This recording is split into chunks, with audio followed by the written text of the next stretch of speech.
Зумерлер бізге қараған кезде қазір тоқшылықтың ішінде өмір сүріп жатыр. Белгілі бір деңгейде бұл ұлттың прогресс сияқты көрініп тұр. Ақшамен, дүниемен, жұмыстан қуып жіберумен оларды қорқыта алмайсыз. Әлеуметтік желіде достар арасында мақтаныш, әлеуметтік желіде мақтаныш, лакшери өмір көрсету. Блогерлер лакшери, то есть қымбат, люксовый өмірді көрсеткен кезде жалған көрсетіп жатыр ғой.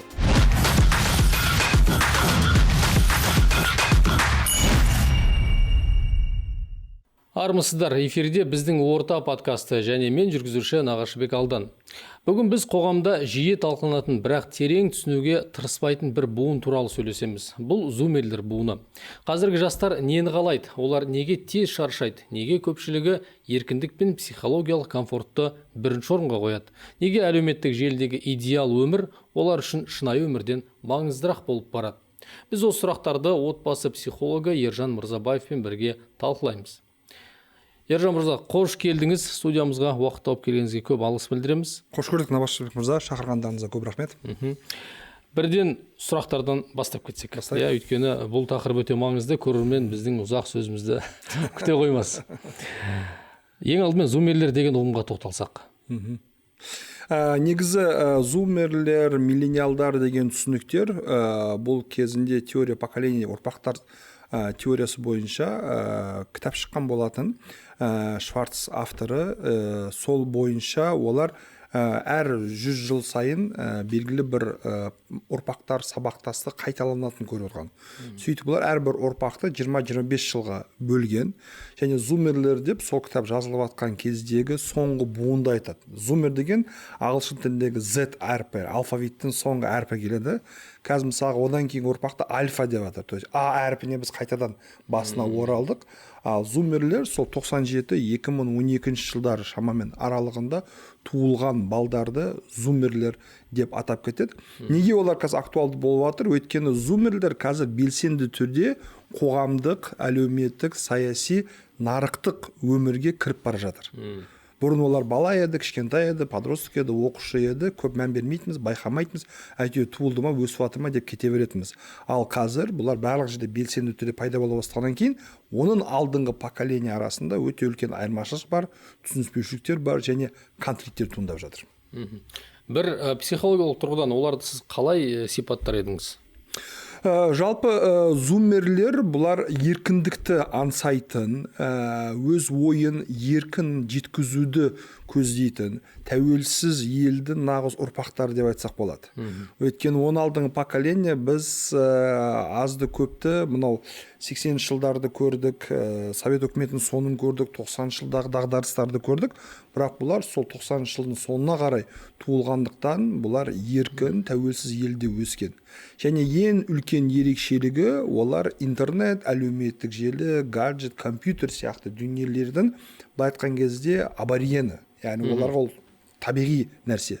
Біз соның бәрін кейіннен үйрендік. Әрбір кнопканы басқан кезде абайлап, мұқият басуға тырыстық. Бір нәрсе оқымайында, бір нәрсе оқы. Бұлар туыла сала соның бәрімен өскендіктен бұлар оны емін еркін қолданады.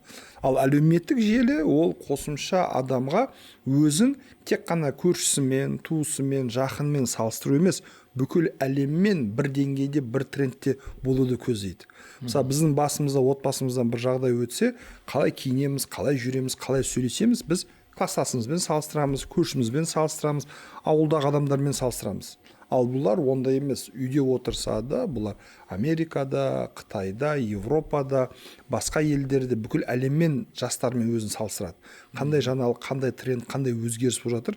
Яғни бұл айтқан кезде global citizen деп айтады, жаһандық азамат болуды бірінші орынға қоятын ұрпақ.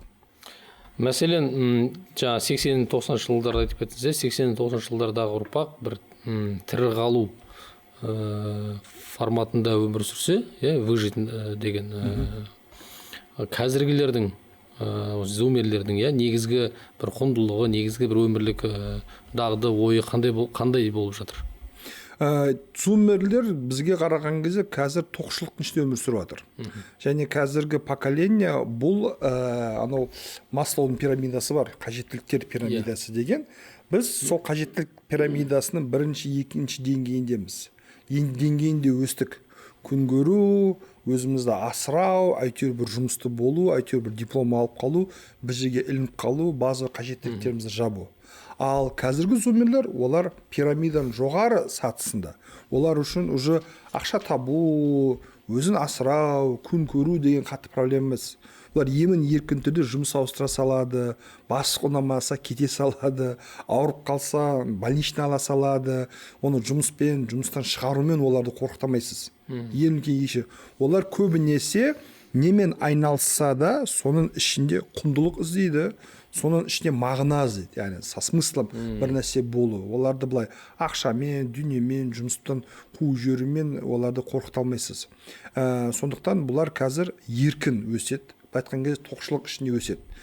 Және біз қазір біздің кезімізде былай болған деп айтып түсіндіруге тырысу, олар үшін бұл белгілі бір дәрежеде бір утопия. Шынымен ондай нәрсе болған ба, болмаған ба, бір тарих сияқты. Өйткені олар ондай нәрселерді көрмеген. Өтірік сияқты.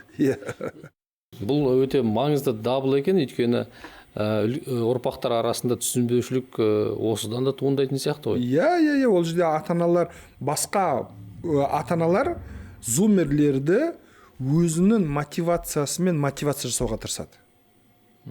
Оқымасаң жұмыссыз қаласың. Жұмыс істемейді. Жұмыссыз қалсаң күн көре алмайсың деген сияқты. Методика іске аспайды ғой ондай кезде. Ал зумерлерге ол өтпейді. Ол не екенін білмегендіктен, оны көрмегендіктен, ол үшін бір нереальный бір тарихта болып кеткен нәрсе. Мысалы бізге ата-бабаларымыз айтса, кезінде жоңғарлар бізге шапқыншы жасамыз, соғысқамыз, қырылысқамыз десе, күшті бір тарихи оқиға ретінде қараймыз да, бірақ реально біздің өмірімізде болуы мүмкін дегенді мүлдем допускать етпейміз. Балаларда солай аш қалып қаласың, жұмыссыз қалып қаласың деген нәрсеге қатты сеніңкіре бермейді. Өзіне тым сенімді болғандықтан бұлар күн көру, жұмыс істеу, өзін асырау үшін түрлі мүмкіндіктер бар екенін біле алады. Сіздің ойыңызша қазіргі жастардың басты құндылығы қандай болып тұр? Қазір басты құндылығы еркіндік. Еркіндік. Менің еркіндігім шектелмеу керек. Бір қызық, мысалы біз мекеменің өзінде зумерлер қазір жұмысқа келіп жатыр, істеп жатырмыз, не қылып жатырмыз. Мысалға айтады, мен 2 күн демалыс алсам бола ма дейді. Бісміллә, не болып қалды дейміз ғой, бізде демалыс алсам срочно бір жағдай берсе, менде эмоциональное перегорание, маған демалу керек дейді. Мен өзім психологпын, енді әртүрлі адамдармен жұмысы эмоциональное выгорание деймін да. Қалай сенде 20-22 жасында қандай эмоциональное выгорание болуы мүмкін деймін да. Тұрмыста емессің, күйеуің жоқ, ата-енең жоқ, бала-шағаң жоқ, кредитің жоқ, қарызың жоқ, проблемаң жоқ дейді. Жоқ, мен тым көп жұмыс істеп қой, менде эмоциональное выгорание, маған демалу керек деп айтамын. Бұл олардың еркіндікті бірінші орынға қоятынын көрсетеді. Өз қажеттіліктерін бірінші орынға қоятынын көрсетеді. Негізі үлкен ұрпақ бұл әрекеттеріне қарап, оларды кішкене бір эгоист деп бағалау мүмкін. Өзің ғана ойлайтын, жанқиярлық қайда, жертвовать ету қайда, отан үшін, ел үшін, компания үшін деген қайда деп қарау мүмкін да. Бірақ айналып келген кезде в чем-то они правы деп айталам. Өйткені шын мәнінде адам өзінің қажеттіліктерін бірінші орын қойған кезде ол әлдеқайда көп өнімді, тиімді, пайдалы болады жан-жағына. Демек бұрынғыдай бір мансап қуу деген ондай мақсат болмай тұр ғой. Жоқ, қарасаңшы, мысалы қазіргі кездегідей стартап, компания ашу, ИП ашу, кәсіппен айналысу тарихта ондай нәрсе болмаған. Қазіргідей жеңілдігін айтасыз ба? Қазіргі жиілігін айтамын. Соншалықты көп стартап бар. Компьютер білем, IT білем, идея бар, кеттік, бастай берейік, істей берейік. Бұл стартаперлік рух, кәсіпкерлік рух, бұл тек қана еркіндікті сезінген, қателесуден қорықпайтын, әр нәрсеге кірісе беретін предприимчивый адамдардың психологиясы болып табылады. Ананы бастап кетейік, мынаны бастап, мынаны істейік. Олар үшін біреуге жұмыс істеу, айлыққа жұмыс істеу, бір жерде тұрақты түрде жұмыс істеу қатты бір миға сиятын нәрсе емес.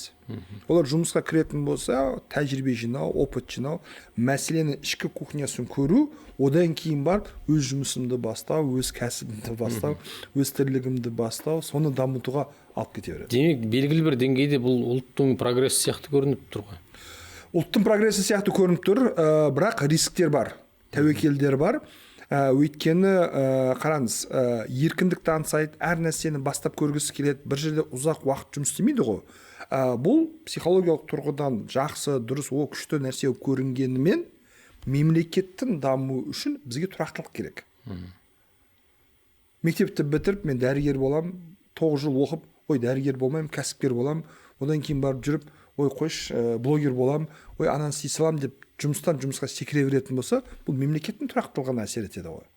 Бізге тұрақты түрде дәрігер керек, тұрақты түрде мұғалімдер керек, тұрақты түрде мемлекет қызметкерлер керек, тұрақты түрде бізде полиция қызметкерлері керек. Яғни бүкіл структураларда тұрақты түрде жұмыс істейтін, сол ауыртпалықты айтқан кезде шыдай алатын, көтере алатын мамандар керек. Ал әр нәрсені бір көрейін, бір бастайын, қиын болса қоя салам, тастап кетемін деген психологиямен бұл мемлекетке белгілі бір дәреже тәуекелдер тудыруы мүмкін. Иә, оныңыз рас.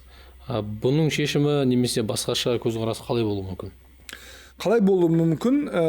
Бір жағынан мүмкін мемлекет қызметкерлер, бюджет қызметтердегі атмосфераны, психологияны түсінікті өзгерту. Жастарды тек қана мен бастықпын, сен қызметкерсің деген позициядан мен бір жол көрсетуші, мен бір аға, мен бір гид, сені алам, жетелем, көмектесем. Мен саған мұқтажбын.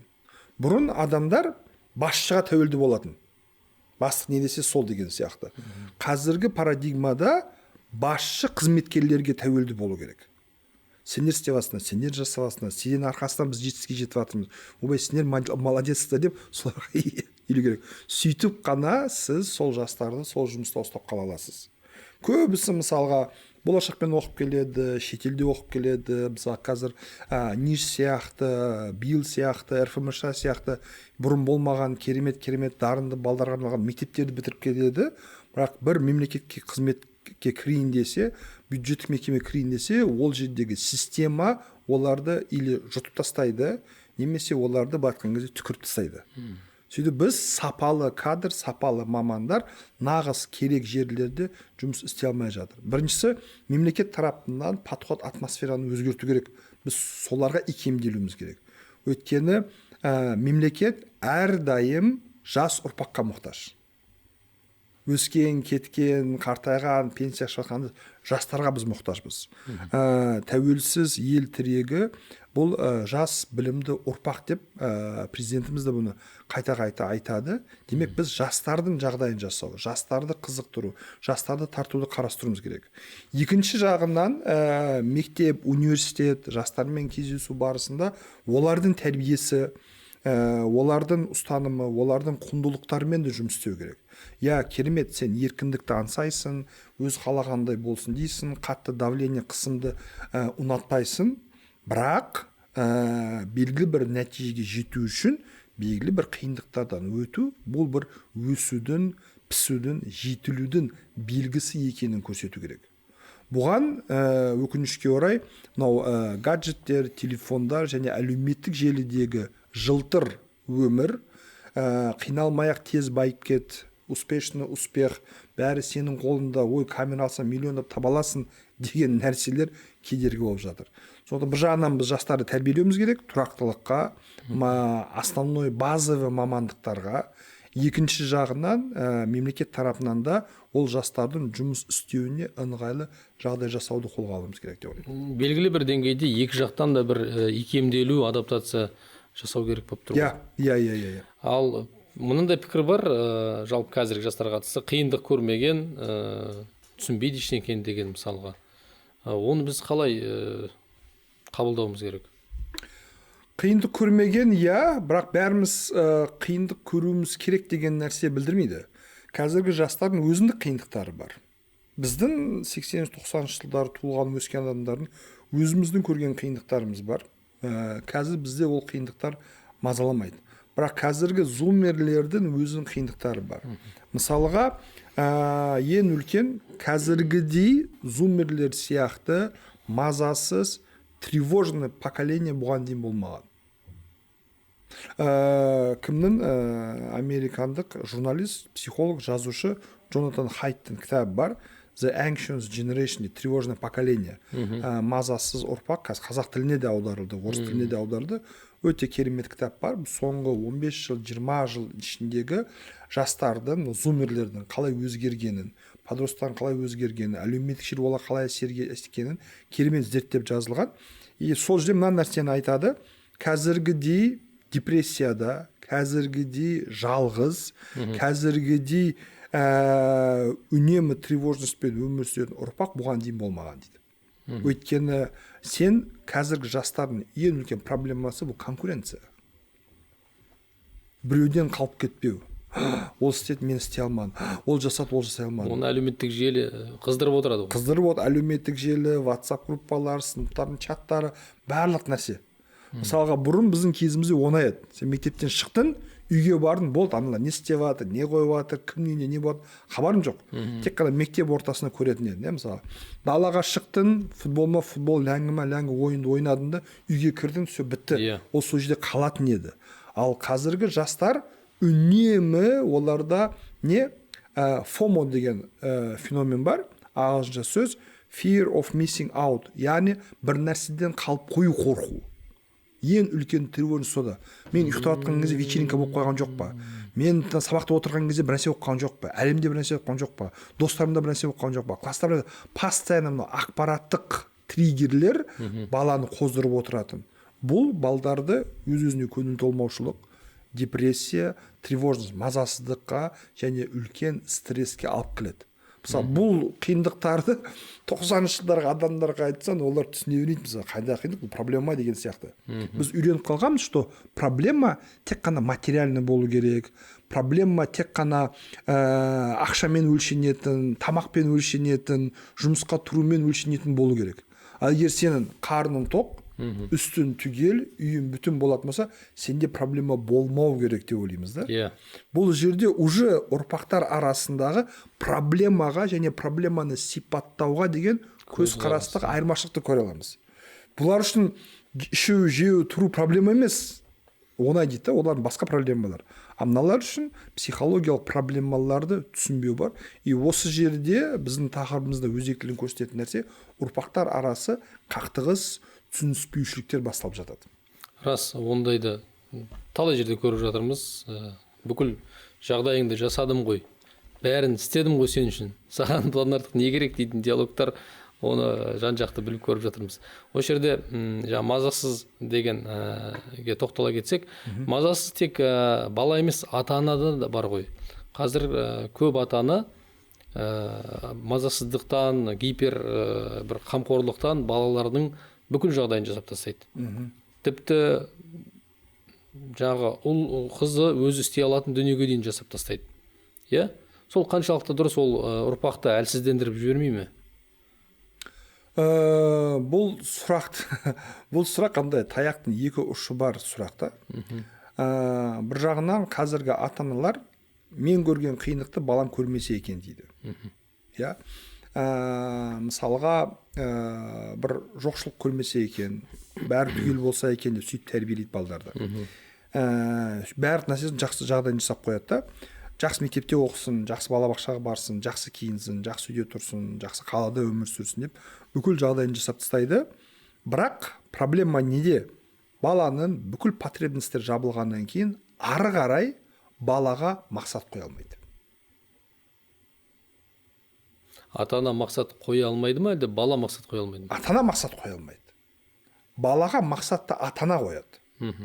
Өмірдің мән мағынасын ата-ана үйретеді. Қай жаққа бару керектігін ата-ана түсінеді. Сонда ата-ана белгілі бір деңгейден аса алмай тұр ғой. Белгілі бір деңгейден аса алмай тұр. Өзі де психологиялық тұрғыдан оны білмейді ары қарай. Қалай айтсам, vision дейді ғой, видение жетпей жатыр да, ары қарай не болды? И бітті. Сонымен қалып қойып жатыр. Мысалға, біздің кезімізде әйтеуір бір грантқа түссем екен, университетке ілініп кетсем екен деген мақсат болатын мысалы. Қазір бұл бір. Екіншісі, бізде мақсат не? Достармен дискотекаға барып келсем екен. Сол үшін мен үйдің бүкіл шаруасын тірлігін істеп тастау керекпін. Сол кезде маған рұқсат беріледі дегендей. Қазір технологиялар дамып жатыр, робот-пылесостар, стиральный машинкалар, көптеген тұрмыстық вопростар былай да шешіліп жатыр. Енді осының барлығын бала ештеңе істемейді. Енді пайда болған бос уақытпен не істеймін? Иә. Бұл нәрсені, бұл вопросты ата-ана толтырып бере алмай жатыр. Қазіргі таңда мысалға балалардың мен әйтеуір оқуға түсем ба, түспеймін ба, грантқа түсем ба, түспеймін ба деген проблема болмау керек. Сен шетелдің ең мықты университеттеріне түс. Американың мықты университеттеріне түс. Мен түскеннен кейін мынаны зерттеймін, мынаны айналысам деген мақсат болу керек. Сенің үйге түске дейін сабағын өтті, сабақтан кейін келдің, үйде боссың. Боссың ба? Бізде ондай мүмкіндік болған жоқ. Мына үйірмеге берейік, мына секцияға берейік, мынамен айналыстырайық деген сияқты. Біз уже жаңа заманның балдарын дайындап жатырмыз. И жаңа заманда полды жуа алудың ешқандай пайдасы болмайды. Жаңа заманда тамақ істей алудың да бір пайдасы болмайды. Біз сол нәрсеге келеміз, жасанды интеллектпен. Демек біз балаларды біздің кезімізде вау, супер, обязательно, міндетті түрде керек, ол болмаса болмайды деген дағдылар қазіргі балдарға олардың болашақ өмірлеріне қатты қажет бола бермейді. Мысалға мен қалай айтсам, бір элементарный мысал келтірейін. Мен біздің 3 балам бар, қызымыз бар, олимпиадаға қатысады. Олимпиада, дайындық, сабақ, оқу, сбор, жаттығулар жасап отырады мысалға. Шыны керек, оқу, білім, соны қуып жеріп, келіп үйдің шаруасын істеуге мүмкіндік жоқ. Мамасы қуана оның қыз баласын үйде істеуге шығарып алады, оның орнына тындырып алады. Киімін жуып береді, бәрін дайындап береді дейді мысалға. Мен кейде айтамын, үйретпейсің ба, жасатпайсың ба, істетпейсің ба деймін да мысалға. Қайдам дейді, қыздың уақыты жоқ ондай нәрсеге. То есть бала уже мен болашақта мықты дәрігер боламын. Гарвард университетінің медицинасын аяқтаймын. Сөйтіп мен үлкен қиын ауруларды емдеймін деп қазірден өзі мақсат қойып алған. Все, сол мақсатпен кетіп бара жатыр. Оған посуда жуу қызық емес, пол жуу қызық емес, үйдің шаруасын істеу, тамақ істеу, інілеріне қарау қызық емес. Вот көп ата-аналардың проблемасы базовый қажеттер жауап тастайды да, бірақ балаға үлкен миссия, үлкен мақсат, үлкен видение қоя алмайды. Егер сонымен толтыратын болса, тогда гиперопека болмайды, тогда бала ата-ана былай болмау керек қой, общем, ата-ана сенің орнына бәрін істейді, бірақ сен ештеңе істемейсің болмау керек. Иә. Ата-ана сенің орнына мега жоба болу керек. Вот, ата-ана сенің орнына мынаны істейді, не үшін? Для того, чтобы сен ары қарай мынаны істеп, мынаны жеткізу үшін. Осы парадигма болатын болса, дұрыс. Ал егер ата-анам бәрін істейді, мен тек қана телефон шұқылап отырам болатын болса, тогда да сіз айтқандай біз қолынан дым келмейтін, жауапкершілік ала алмайтын, әлсіз ұрпақ тәрбиелеген боламыз. Енді мынандай келесі кішкене блокқа өтсек, лакшери өмір. Жаңа сөз арасында айтып кеттіңіз, әлеуметтік желіде бір-бірімен жарысу, конкуренция туралы. Осы Instagram болсын, TikTok болсын, жалпы әлеуметтік желіде достар арасында мақтаныш, әлеуметтік желіде мақтаныш, лакшери өмір көрсету қалай әсеріп жатыр? Қандай әсерін беріп жатыр біздің ұрпаққа? Қандай әсерін беріп жатыр? Барлық нәрсе оңай келіп жатыр деп түсініп жатыр. Ол лакшери өмірмен, лакшери өмірдегі жарыспен біз балалардың қанағатсыз болуына әсер етіп жатырмыз. Жұрттың бәрі күшті өмір сүріп жатыр, біз ғана жаман өмір сүріп жатыр екенбіз ғой деген ойға салып жатыр. Мысалға, кейбір дамыған елдерде налог на роскошь деген нәрсе бар. Лакшери өмірге салынатын салық бар. Көбісі оны керісінше көрсетпеуге тырысады, внимание аудартпас үшін. Бірақ көрсетіп жатқан адамдардың олар басқа адамдарға сол нәрсеге жетудің мүмкін емес екенін көрсетеді. Мысалы, мынандай үйі бар, мынандай көлігі бар, мынандай киімге, мынандай бренд тасиды. Оны күнделік әлеуметтік желіге салатын мысалға да. Ал үйінде былай айтқан кезде 200 мың, 300 мың теңгеге өмір сүріп жатқан адамдар үшін бұл жерде хочешь не хочешь іштей протест туындайды. Бұл кісілер бұл жағдайға қалай жетті? Неге ода бар, менде жоқ? Демек мен осынша жыл, мен қанша жыл жұмыс істеуім керек, чтобы мына нәрсеге қол жеткізетіндей. Бұл балалардың, жастардың менің ойымша санасын бұзып жатыр. Бұндай өмірді көргеннен кейін сол өмірге, олар мынандай өмірді көреді, бірақ сол өмірге жеткізген еңбекті көрмейді. И осы пробел болғандықтан бұлар мына жаққа қалай аттап кетем дегенді ойлайды да. оңай жолдарын іздей бастайды. Оңай жолдарын іздей бастайды. Негізі біз лакшери өмірді көрсетпестен бұрын или көрсетпей, керісінше соған жеткізген қиындықтарды көрсетуіміз керек. Сол үшін атқарылған жұмыстарды көрсетуіміз керек. Балалар соның нәтижесі ретінде осыны алып келеді. Ал егер дереу сразу лакшери өмір көрсеткен кезде адамның қытығына тиеді. Мен де ондай нәрсені қалаймын, неге менде жоқ, мен значит оқыған жұмыс істегеннен ешқандай пайдасы жоқ қой деп ойлай бастайды. Мысалы президентіміз бізде өткен жылды мысалға жұмысшы мамандықтар жылы деп жариялаған болатын. Вот сол жерде біз барынша қарапайым қызмет етіп жүрген мамандық иелерін дәріптедік. Бұл негізі жастарға жақсы бір импульс болды деп ойлаймын. Жастарға жақсы үлгі өнеге болды деп ойлаймын. Әлеуметтік желіден, теледидардан түрлі шараларды байқап отырамын. Кейбіреулеріне өзім де қатысқаным бар. Осындай акциялар, осындай компаниялар, осындай ақпараттық компаниялар менің ойымша жиі жасалу керек. Сол кезде біз лакшери өмір емес, сенің өзіне ұнайтын жұмыспен айналысу маңызды, қоғамға пайда тигізу маңызды деген ой қалыптасады сол кезде. Тура айттыңыз. Жуырда ғана қытайлық бақтар жаршы жазған бір жаңалық болды. Олардағы осындай сәнді өмірді, байлығын көрсететін блогерлердің барлығын аккаунттарын бұғаттап тастаған. Өте орынды деп ойлаймын. Бір мезетте. Себебі олар үлкен проблеманы байқаған алдын ала, енді халық көп, бірден үлкен, бір проблема оларда кішігірім емес, бірден үлкен болып көрінеді. Халқы, әсіресе жастары, тіпті жұмыс істемей қойған. Себебі барлығының көретін аңсайтыны жаңағыдай сәнді өмір, өздеріне деген сенім жоқ. Сол нәрсені олар түбегейлі өзгертудің бір жолын тауыпты. Әлеуметтік желіде ешкім бағаландық өмірді көрсетпейді, тек қана қоғамға пайдалы болу философиясымен. Қоғамға пайдалы болу. Өте жақсы. Керемет қой. Өте жақсы. Біздің жұмысшы мамандық дегенмен ұштасады, жалпы айтқанда.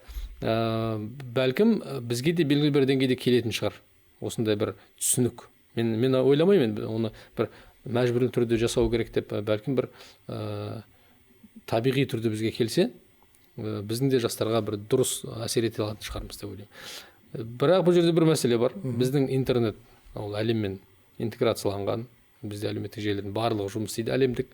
Біз іштей кейбір тежегіштер қосқанымызбен біздің сырттағы достарымыз, сырттағы жұлдыздармен бәрібір де бізде қарым-қатынастар болады. Мысалы, Қытайда ол ішкі ғой, WeChat, Weibo ол жабық. Сол жағынан қарағанда кішкене бір өзгешіліктер бар әрине. Бірақ жалпы идея ретінде түсіндірген. Мен ойымша жақсы идея, оны белгілі бір шектеу немесе жауапкершілік қою керектігін. Және бір қызығы, бұл блогерлер лакшери, то есть қымбат, люксовый өмірді көрсеткен кезде жалған көрсетіп жатыр ғой. Ол арендаға алынған көлік, ол арендаға тұрып атқан үй, бұл арендаға жай үшін өтірік логотипі жабыстырған брендовый киім. Және бұл лакшери өмірдің арқасында олар не істеп жатыр? Өзінің продукциясын сатып жатыр ғой. Мен сияқты бай болған келсе, менің мына курсымды ал, мына тренингіме қатыс, мына брошюрамды ал, мына қызыл жібімді тағып ал, мына дұғамды оқып ал деген сияқты. То есть лакшери өмірді бұлар витрина сату үшін қолданып жатыр.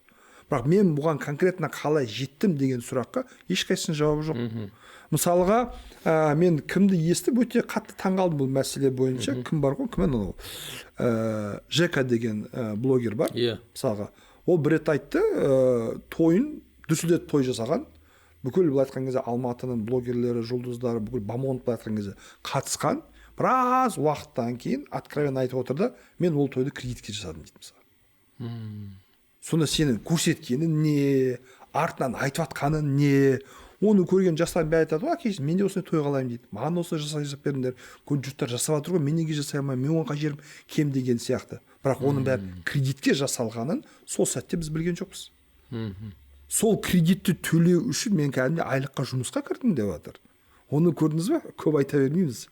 Сол үшін біз қолымыздан келмейтін, қол жетімсіз дүниелермен, жылтырлақтармен, әлеуметтік желіде бір-бірімізді жарысып, мақтанудан гөрі қарапайым болуды, естественно болуды, реальный болуды бірінші орынға қойымыз керек. Менің тойым 100 адамға жетеді ме? 100 адамға той жаса.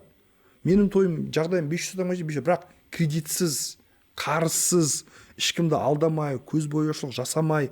Мен мысалға среднестатистический бір психологтың өмір сүретін стандарты осы. Мен осылай өмір сүремін. Ал примерно психолог болсам, мен де осы шамада өмір сүремін көрсету керек та. Ал не так, что сен өмір сүріп атқаның мысалға там X, бірақ көрсетіп атқаның 10X. Былай болып кетеді екен ғой деген сияқты. Сөйтіп оқуын тастайды, жұмысын тастайды, студенттік өмірін тастайды. Мысалға қаншама студент мобилограф деп боламын деп оқуын тастап кеткен. Яла мен 4 жыл оқимын, одан кейін жұмысқа тұрамын, 200 мың теңге айлық аламын, қашан не жүре беремін. Бұяқта мобилограф курсын бір айда үйреніп аламын, жақсы бір телефон кредитке сатып аламын, күніге видео түсіремін, күшті ақша табамын деп, мысалы қаншама студент оқуын тастап кеткен. Мысалы мен өзім практикада жұмыс істегенмін, ата-аналар келіп, мына психологпен сөйлесін, бас дейді ма, бұл мамандық иесі болды жатса, бұл мобилограф боламын, блогер боламын деп жүреді де мысалы. Қысқа уақытта бір нәтиже болуы мүмкін, бірақ ұзақ уақытта үлкен проблема айналады. Үлкен проблема айналады, ол тренд ешқашан таусылмайды ғой. Сосын бұл өте өзекті деп ойлаймын. Сосын жалпы әлеуметтік желі тұрғысынан қарағанда депрессияға тығатын сол әлеуметтік желі болып тұр ғой. Иә. Депрессия, өзін салыстыру, мазасыздық, бір нәрседен қалып қойған түсінігі. Мысалға бұрын кризис среднего возраста деген орта жас кризисі 40-50 жас аралығында болатын. 40-50 жас аралығында адамдар келіп, мен 40-тан астым, 50-ге кеп қалдым, не нәрсеге жеткіздім, өмірім қалай өтті, былай қарайтын. Қазір орта жас кризисі 30-25 жасқа түсіп отыр. 30 жасқа келіп, я ничего не добился, мен не өмір сүріп жатырмын, жұрттарда бәрі бар, менде жоқ деген адамда уже кризис басталып жатыр. Тоқтаса, сен 22-23 университет бітірдің, жұмысқа тұрып кіріскен, енді болады, енді бәрі алда деген кезде, жоқ, 30 жасында менде үй болу керек, машина болу керек, үйленген болуым керек, әке-шешемді шетелге жіберген болуым керек, оларға машина подарить етуім керек деген установка өмір сүріп жатыр. Ол да бір қоғамның сондай бір іліп қойған несі болып тұр ғой. Әлеуметтік желілердің бағанағы айтқан блогерлердің жылтырлақ лакшери өмірді көрсете бергеннің нәтижесі деп ойлаймын. Енді осы жерде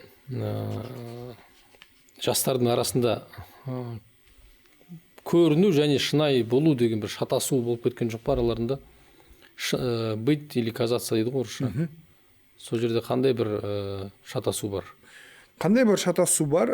Бір қызығы, зумерлерге байланысты оны нақты былай деп айту қиын. Әлеуметтік желіге қарайтын болсақ, ол жерде көбінесе 80-90% көріну. Әлеуметтік желі көрінуге негізделген нәрсе. Ол шынайы ондай нәрсе өте сирек кездеседі, өте сирек болады. Ал күнделікті өмірдегі зумерлермен кездесіп жұмыс істеп сөйлескен кезде оларда көрінуден гөрі болу маңызды. Мен осылай қабылдаңдар, мен осындай адаммын, мен осылай істеймін, маған мынау ұнамайды. Яғни бағанағы әңгіменің барысындағы еркіндік мәселесі бар ғой. Еркіндік адамды көріну емес, болуды маңыздырақ қояды. Өте қызық. Практикалық өмірде оларға болу маңызды, көріну маңызды емес. Дұрыстап киініп келсейші, не қылам, маған осылай комфортно дейді. Былай көрінесің ғой дейді, олардың проблемасы. Демек бізде қазір бір мезетте екі түрлі жастар өсіп келе жатыр ғой. Екі түрлі жастар, немесе дәл сол жастар қолдарына мынаны алған кезде сразу айнып кетіп жатыр. Мынау үшін өмір сүре бастаған кезде сразу 5-6 маска киіледі, фон создаваться етеді, образ создаваться етеді, и сол образға еліктеу, сол образды поддерживать ету басталады. Ал мынау жоқ болған кезде, күнделікті қарапайым өмірде, ол жерде уже көрінуден болу маңыздырақ екенін көрсетеді. Ержан мырза, келесі сұрағым жалпы бай батшалардың бай бағлан балалар туралы, олардың тарапынан қоғамдағы агрессия бәрі болады, кейде өзін заңнан үстем санайтын кездер әлеуметтік желіде талқыланып жатады, әртүрлі жаңалықтар беттеріне түсіп қалып жатады. Жалпы сондай өзін өзі солай ұстауы, ол нені білдіреді? Оны психолог тұрғыдан қалай түсіндіреміз? Біз әрбір ата-ана баласын тәрбиелеген кезде сенің қолынан келеді, мен сені әрқашан қорғаймын, сен үшін бүкіл жағдай жасауға дайынмын, не қалайсың мынау ма ал, не қалайсың мынау ма ал деп тәрбиелейді. Бүкіл ата-ана. Негізі бұл дұрыс, солай тәрбиелеу керек. Бала өзінің мүмкіндіктеріне сенген сайын ары қарай ұмтылысы жоғарыла береді. Бірақ біздің мына жерде байқамай қалып қойған нәрселеріміз, бұл балаға біз материалдық тұрғыдан барлығын береміз, бірақ сол материалдық дүниелерді көтере алатын құндылық бермейміз. Былай түсіну керек те, құндылық, тәрбие бұл фундамент. Материалдық нәрсе ол этаж кірпіштер. Кейбір ата-аналар сол құндылықты, тәрбиені бермегендіктен жасаған материалдық жағдайлар, беріп жатқан мүмкіндіктер, бала үшін ең күшті, ең қымбат нәрселердің барлығы белгілі бір дәрежеден кейін уже құлай бастайды, шашырай бастайды, ыдыра бастайды. Өйткені бала, ақшасы бар, мүмкіндігі бар, керемет үйде өмір сүреді, керемет ең қымбат мектепте оқиды, шетелде оқып келеді, бірақ қоғамда, көшеде, далада өзін қалай ұстау керектігін білмейді. Андай ғой, мысалға сіз кішкентай баланы, мысалға да, біз студиядамыз да, мысалға, студия мынау запистің басында тәжірибелі, білімді адамдар отыр. Мынаның барлығы оларға мүмкіндік. Былай түсірейік, былай алайық деген сияқты. Ол соның жауапкершілігін түсініп жатқан адамдар. Енді білімі жоқ, тәрбиесі жоқ, оқуы жоқ, 6 жасар баланы отырғызып қойсақ, бұл не істейді? Ана кнопканы басайын, мына кнопканы басайын, үйт жүрейін, бүйт жүрейін, бәрін шұқылай берді, бәрін бітшін шығарып жібереді. Демек, балаға да мүмкіндік беріп жатқан кезде мен оған сол мүмкіндіктерді, возможностьтерді көтере алатын тәрбие беріп жатырмын ба? Ең маңызды сұрақ осы болу керек. Сол құндылық, сол байлық, сол жағдай саған не үшін беріп жатыр? Барып шіреніп жүру үшін емес, заңды аттап өту үшін емес, мұғалімге қарсы шығу үшін емес, құрметсіздік таныту үшін емес. Бұның барлығы балам, сен мүмкіндікті аласында ары қарай өсу, даму үшін. Және ең маңыздысы бүкіл жағдай жақсы, материалдық жағдай жасалған ата-аналарға қоғамға жасайтын ең үлкен пайдасы сол балдарды қоғамға қызмет етуге үйрету. Балам, біздің мына жағдайымыз осы қоғамның арқасында, осы мемлекеттің арқасында, осы елдің арқасында. Егер біз Қазақстанда тумағанда бұна жағдайымыз болмайтын еді. Егер мына қоғам, мына мемлекет бізге бұл мүмкіндіктер бермегенде бұна жағдайымыз болмайтын еді. Сондықтан сен әрдайым халқына, мемлекетіне, еліне ризашылықпен өмір сүру керексің. Осы парадигма, осы түсінік, осы психология болған кезде бұл балдар ешқашан біреуді кемсітпейді. Бұл балдар ешқашан заң бұзбайды, бұл балдар ешқашан мне все с рук сойдет деп өмір сүрмейді. Керісінше, мен қоғам маған мойнына мүмкіндікті берді, енді мен осы мүмкіндікті пайдаланып қоғамға қызмет етуім керек. Қалай қызмет етем? Әлемдегі ең мықты дәрігер болуға мүмкіндігім бар. Кейбіреулерде білім бар, оқуға ақшасы жоқ мысалға. Мен әлемдегі ең мықты юрист бола аламын. Мен жақсы кәсіпкер болып, адамдарға жұмыс орындарын аша аламын. Мен мықты производство ашып, завод ашып, Қазақстанның индустриясын дамыта аламын. Осы нәрсе, мүмкіндікті ары қарай үлкейтумен тәрбиеленетін болса, өсетін болса, тогда сіз айтқан бұл проблемалар болмайды. Ал қазір бірен-саран кездесіп жатқан жағдайлар өкінішке орай ата-аналардың жағдай береді, бірақ тәрбие қатар жүрмегеннің нәтижесі деп ойлаймын. Демек, ата-аналардың тарапынан бір сәл кетіп отқан олқылық тәрбие мәселесі. Өткенде ғана бір депутат өзі мойындады ғой. Баласы бірнеше рет әкімшілік, кейін қателеспесем қылмыстық жауапкершілікке тартылған кезде үлкен кісі депутат өзі айтты, біз қоғамды тәрбиелейміз деп өз баламызды тәрбиелеуге уақытымыз болған жоқ деді. Осы жерде бір лайфхакпен бөліссеңіз, мәселен, топ 5 сұрақ дейік, көбіне ата-ана мен бала арасында бір диалог жоқ қой. Сөйлеспей жатады. Ата-ана жаңа басында айттық, базалық қажеттіліктерді жабады, осымен болды деп ойлайды. Бірақ шынайы бір қарым-қатынас, ортада байланыс болмай жатады. Бәлкім біздің көрермендер үшін бір 5 сұрақ дейікші, мейлі 3 сұрақ болсын. Сондай бір айта кетсеңіз, және ата-аналар соны қолданып, бала ұл-қыздармен сөйлесіп көрсе. Біріншісі, баламен диалог құрған кезде оған бір нәрсе үйрету, нотация, оқу психологиясына арылу керек. Қазір мен баламды тәрбиелеймін. Қазір мен оған бір нәрсе түсінемін. Қазір мен бір күшті өмірлік сабақ беремін. Бұдан арылу керек. Балдар бұны сезеді. Және сен менмен бір әке бала ретінде араласып жатқан жоқсың, көңіл бөліп. Сен маған нотация, лекция оқу үшін араласып жатсың дейді. и сразу блок болады да жабылып қалады. Біріншісі осы. Екіншісі, баланың қызығып жатқан дүниелерінен сұраныс. Балам, қарасам, мынандай блогерге подписан екенсің ғой. Неге оған подписансың? Қандай құндылық береді, қандай тәрбие береді, не үйретеді, не аласың, саған қандай пайдасын тигізіп жатыр. О, балам, мынандай ойын закачать етіпсің, қандай ойындасың, қандай деңгейдесің, қандай уровеньдасың, неге ол ойынды таңдадың?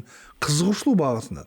Баланы немен қызығатынын түсінетін болсаңыз, вникать ететін болсаңыз, балаңызбен диалог құру мүмкіндігі болады. Бала бұл ортақ қызығушылық, баланың қызығып жатқан дүниелер, бұл диалогтағы искра. Ол искра болғаннан кейін ары қарай оны отқа айналдырып жүруге болады.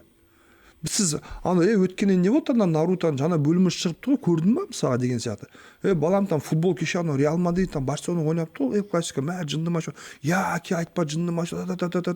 И соның арқасында тік бала өз проблемасын айта алады. Бала сенім пайда болады. Сұрағын қоя алады. Бала сізбен әңгімелесе алады. Сол үшін екіншісі баланың қызығушылықтарымен қызығу. Үшінші нәрсе, баланы айыптамау, критиковать жетпеу. Сынамау. Неге өйтпедің, неге сөйтпедің, неге өйтпейсің, неге маман тыңдамайсың, неге сабақ оқымайсың, неге андай, неге мынандай нәрселер деген сияқты сынап айыптамау керек. Керісінше, бірінші, екінші шарт жасалған кезде, үшінші шарт әлде қайда оңай болады. Балам, не оқып қалды, соңғы кездері сабағын нашарлап кетті ғой. Сен мұндай емес едің ғой. Бір нәрсе мазалап жатыр ма? Саған қалай көмектесе аламын? Бала проблемасын айту керек, ата-ана сол проблеманы шешуге көмектесу керек. Ал егер бала мен проблеманы айтқан кезде ата-ана мені ұрсады, сынайды, айыптайды, кінәлайды дейтін болса, ол проблеманы барынша жабуға тырысады, айтпауға тырысады, және соның нәтижесінде біз балаға дер кезінде көмектесе алмаймыз. Осы үш нәрсеге көңіл бөлетін болса, менің ойымша баламен керемет диалог құруға болады. Тамаша, көп рахмет. Менің ойымша дәл осы практикалық тұрғыдан қолданып бастаса, біраз ата-ана мен бала арасында қарым-қатынас дұрыс алатын сияқты. Біз бағана біраз қауіп-қатер туралы әңгімелестік. Сонда комфортты өскен буын үшін ең үлкен қауіп қандай? Комфортта өмір сүрген өскен бала үшін өте қызық сұрақ. Тым еркін болып кету, немесе өмірге дайын болмау, немесе тағы басқаша. Қазіргі балдар физикалық күш ауыртпалық көрмегендіктен ертең отан қорғау, әскерге бару, қара жұмыс істеуден қашатын болады. Бірақ қоғамда міндетті түрде оны біреулер істеу керек. Және өмірлік дағдылары толық қалыптаспайды. Сондай қауіптер бар. Мысалға, осы орайда Америкада не бар? Скаут деген түсінік бар. Мысалы, балда ата-аналар специально жазда баласын скаут лагеріне береді. Бұлар 7 күн, 10 күн, 2 апта орманда, айдалада тұрады. Баламыз өмірді көрсін, үйренсін, табиғатпен бітіне өссін, қандай бір қиындыққа тап болатын болса, өзі шешім таба алатын дағдылар қалыптасын деп сондай дүниелерге береді. Комфортта өмір сүрген адамдардан дискомфорт пайда болған кезде өзін қалай ұстау керектігін білмей қалады. Біздің ауылға жіберетін методикамызға сәл келеді екен. Сай келеді. Ауылға жіберіп отыру, ата-әжеге жіберіп отыру, мал бағатын, қара жұмыс істейтін нәрселерді айналысып, баланс қалыптастыру. Кейбір кезде дискомфортқа кіріп шығатын болса, онда шынайы дискомфорт туындаған кезде олған бейімделген болады, олған дайын болады. Ал мүлдем дискомфорт өмір көрмейтін болса, онда дискомфорт туындаған кезде бала кризиске түсіп кетеді. Бұны ешқандай ата-ана қаламайды.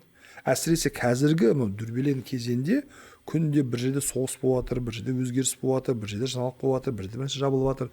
Болып жатқан заманда, белгісіздік заманында біз барлық нәрсеге дайын болуымыз керек. Сосын комфорттағы балдардың белгілі бір дәрежеде анда-санда дискомфорт болу өте қажет деп ойлаймын. Мен бұны неге ұқсатамын? Вакцина бар ғой, вакцина. Нағашбек мырза, вакцина дегеніміз негізі вирустың кішкентай бөлігі ғой. Оны саласыз, организммен күреседі, үйренеді, и шынайы вирус келген кезде оны таниды да уже күресе беретін болады. Бізде кішкене дискомфорт беру арқылы шынайы дискомфорт келген кезде баланың иммунитетін соған қарсы қалыптастыра аламыз. Бірақ бір жағынан қарасаңыз, дәл осы буын салауатты өмір салтын, мынау саналы өмір сүруді бір экологиялық көзқарастары таңғалдырарлық деңгейде қалыптасып келе жатыр. Тіпті үлкен буынды үйрететін жағдайда. Бәлкім бұл олардың керісінше бір артықшылығы шығар, бір мықты тұстары шығар. Әр ұрпақтың өзіндік артықшылықтары бар, әр ұрпақтың өзіндік мықты жақтары бар. Сондықтан белгілі бір уақытта, белгілі бір ұрпақ дүниеге келген кезде олар сол заманда өмір сүре алатын потенциалмен келеді. Мысалы, қазіргі ұрпақ 80 жыл дүниеге келсе, мүмкін выживать ете алмайтын еді. Ол біз қиын болушы еді, иә. Біз 80 жылғы психологиямен қазір дүниеге келсек, біз потеря болатын едік, мына түсінбей не болады деген. Анау машина времени бар ғой, тарсып ауыстырып жесе, біз потеря қалады. Демек, әр ұрпақтың өз заманына сай өзінің потенциалы бар, мықты жақтары бар, күшті жақтары бар. Сонымен қатар әлсіздіктері бар, кемшіліктері бар. Бұндай осознанно өмір сүру ол балдарда бар, қалыптасқан, бұл өте ерекше қуантады. Олар біз мән бермеген дүниелерге мән беріп жатыр. Және бұл эволюциялық дамуды жақсы бір көрінісі деп ойлаймын. Біз белгілі бір дәрежеден қалыптастырдық, кейбір нәрсеге мән бермедік. Енді келген ұрпақ біз мән бермеген дүниеге мән беріп жатыр. Одан кейінгі келген ұрпақ тағы бір нәрсені дамытады. Үстіп өркениет, өседі, дамиды. Тамаша. Енді соңғы сұрақ. Сіздің ойыңызша жалпы болашақта қоғамды өзгертетін буынға айналу мүмкін ба қазіргі Z ұрпақ? Қаласақ та қаламасақ та солай болады ғой. Біз қартайып жатырмыз, олар жасарып жатыр. Сондықтан болашақта міндетті түрде олар қоғамға, саясатқа, тарихқа әсер етеді және із қалдырады. Маңыздысы қай жағынан? Жақсы жағынан ба, жаман жағынан ба? Мені уайымдататын нәрсе осы. Егер біз қазір оларға мүмкіндіктермен қатар тәрбиені беретін болсақ, тәрбие және мүмкіндік ұштасқан кезде бұлар елімізді әлемдегі топовый мемлекеттердің қатарына жеткізе алады. Бірақ мүмкіндікті беріп тәрбиені бермейтін болсақ, онда ол мүмкіндікпен адам өз-өзіне зиян келтіре алады. Сол үшін балдардың болашағы үшін барлық мүмкіндіктері бар. Қазір оларды дұрыс тәрбиелеу керек, дұрыс жаққа бағыттау керек, дұрыс құндылықтар беру керек. Ертең біз қаласақ та қаламасақ та олар мемлекетті басқаратын, жүргізетін дәрежеге, деңгейге келеді. Шешуші рөлдерді ойнайтын болады. Сол шешуші рөлді ойнауға келген кезде қажетті құралдармен жабдықталған ба, жоқ па, сол маңызды болып жатыр. Көп рахмет. Ержан мырза, уақыт тауып студияға келгеніңізге тағы да зор алғыс білдіремін. Сізге рахмет шақырдыңыз. Жалпы бұл тақырып өте ауқымды, алдағы уақытта да тағы да басқаша форматтарда ораламыз деген үміттемін. Зумерлер туралы пікір көп, бірі оларды әлсіз дейді, бірі еркін буын дейді, бірақ бір нәрсе анық, бұл буын мүлде басқа әлемде өсіп жатыр. Ал сол әлем олардың болашағын қалай өзгертеді, оны уақыт көрсетеді. Сау саламатта болыңыздар.